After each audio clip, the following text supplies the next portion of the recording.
पूर्ण घ्या निषेध करतो पुण्यासारख्या एकेकाळी सुरक्षित समजणाऱ्या शहरामध्ये अशी घटना मार्केट स्टेशनवरती घडते।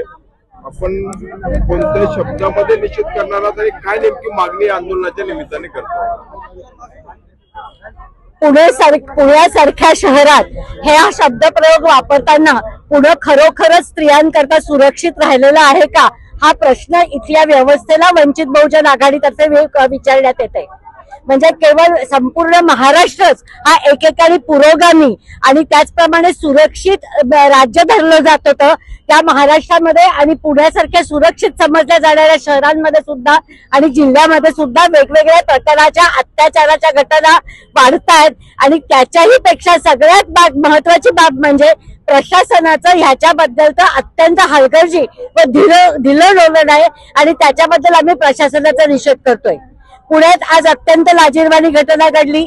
स्वारगेट सारखं जे अत्यंत सतत 24 तास गाजलेलं स्टेशन असतं, तिथे पहाटे 5 वाजता बलात्कार होतो आणि जोपर्यंत आरडाओरडा होत नाही तोपर्यंत इथे काहीही सुरक्षितता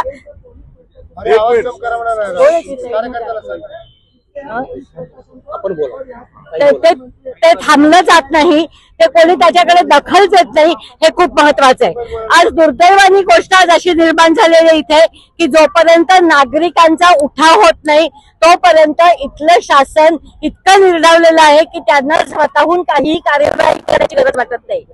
आज आपण बघतोय की महाराष्ट्रामध्ये परभणीमध्ये केवळ एका छोट्या बंदच्या कारणावरून प्रचंड मोठे पोलीस अत्याचार झाले, त्याच्यात एका युवकाचा बळी गेला, तरी सुद्धा अद्याप सिरियसली कारवाई केलेली नाहीये।